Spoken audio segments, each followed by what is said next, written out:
Chicken বানাবো। চিকেনটা আগে আমি ধনে গুঁড়ো দিয়ে আর লঙ্কা গুঁড়ো দিয়ে মাখিয়ে রাখবো। একটু তেল দিয়ে এটাকে মাখিয়ে রেখে দেবো। এতে নুন টুন দেবো না, নুন টুন দিলে না জল ছেড়ে যাবে, নুন দেবো না।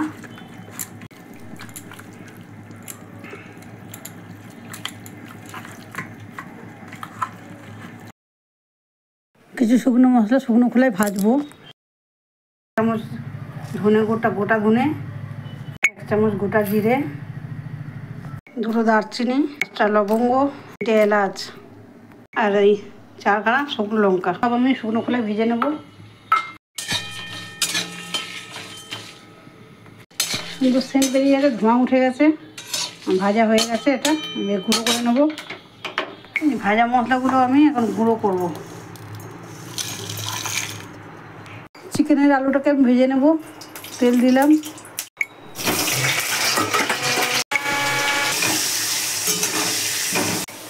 আলুগুলো ভাজা হয়ে গেছে। এবার আলুগুলো তুলে নেব। আলুগুলো আমি তুলে নিয়েছি। দেবো তেজপাতা, গোটা জিরে, গরম মশলা, গোটা গরম মশলা। মশলাটা ভালো করে ভাজা হয়ে গেছে।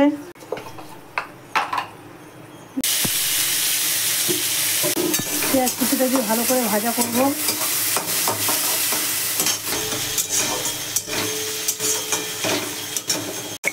পেঁয়াজটা ভাজা হয়ে গেছে। আদা বাটা দিলাম, রসুন বাটা দিলাম, বসিয়ে নেবো, ভেজে নেবো ভালো করে। ভাজা হয়ে গেছে। এবার মশলা দেবো।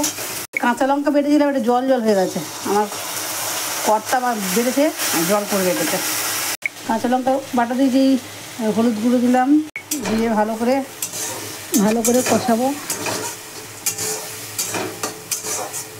টমেটো কুচানো, কুচিটা দিয়ে ভালো করে নাড়বো। দেবো লবণ আন্দাজ মতন। এবার ভালো করে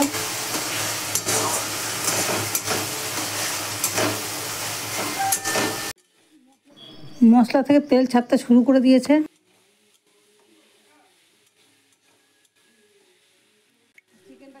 চিকেনটা দিয়ে দেবো।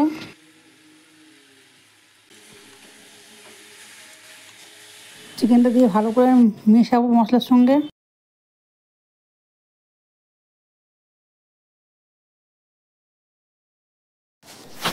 ভালো করে কষিয়ে এবার দিয়ে দেবো এই যে ভাজা মশলাটা, তখন যে শুকনো খোলায় ভাজলাম, ওই মশলাটা আমি দিয়ে দেবো। দিয়ে আরও ভালো করে সব কিছু মেশাবো।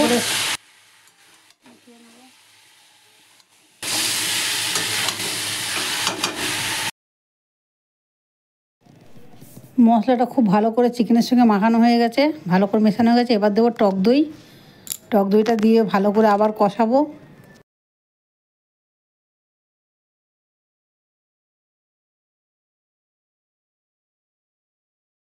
খুব ভালো করে মশলা দই সব একসঙ্গে করে মাখানো হয়ে গেছে চিকেনের সঙ্গে। এবার দিয়ে দেবো আলুটা। এবার জল ছাড়তে শুরু করেছে। এবার ভালো করে নেড়ে চেড়ে নিয়ে একটু ঢাকা দিয়ে দেবো। দিলে আরও ভালো করে জলটা ছেড়ে দেবে। এবার ঢাকাটা খুলে দেখি কতটা জল ছেড়েছে। এই দেখো এতটা জল ছেড়েছে। আর আরও ভালো করে একটু নাড়াচাড়া করে দিয়ে আরও একটু অপেক্ষা করব জলটা শুকানোর জন্য।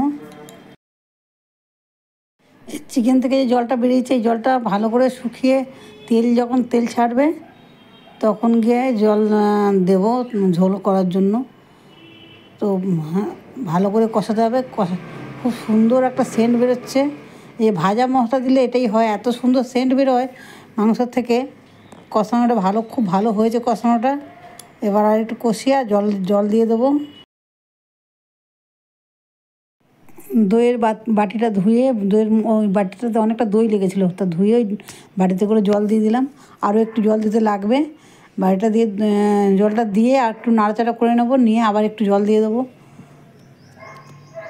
দিয়ে তারপর ঢাকা দিয়ে দেবো। জলটা ভালো করে দিয়ে একটু ভালো করে নাড়াচাড়া করে নেব।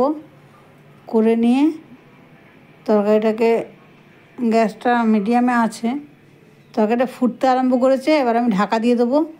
5-7 মিনিট পরে আমি তরকারিটা খুলে দেখছি তরকারিটা ঝোলটা অনেকটা কমেছে। আর আলু মাংস সব সিদ্ধ হয়ে গেছে। এবার এই চিকেনটার মধ্যে আছে চিকেন মশলা দেবো না, আজকে দেবো মিট মশলা। মিট মশলাটা দিলে চিকেনের মানে স্বাদটা একদম পুরো বদলে যায়। মিট মশলাটা দেবো আজকে, চিকেন মশলা দেবো না। তা মশলাটা দিয়ে চিকেন মিট মশলাটা দিয়ে আমি ভালো করে নাড়াচাড়া করে মশলাটা সব পুরোটা ভালো করে মিশিয়ে নেবো তরকারির সঙ্গে, যাতে ভালো করে মশলাটা মিশে যায়। মিশিয়ে নেবো। তরকারি আমার রেডি, ভালো করে মেশানো হয়ে গেছে। এবার তরকারিটাকে আমি ঢেলে দেবো। তরকারি দেখতে কত সুন্দর হয়েছে, আর খেতেও খুব সুন্দর হয় এই তরকারিটা। তরকারি আমার রেডি। তরকারিটাকে এবার নামিয়ে নেবো বাটিতে। এই যে তরকারিটা দেখো কত সুন্দর হয়েছে, কালারটা দেখো খুব সুন্দর হয়ে গেছে। তরকারি রেডি, চলো।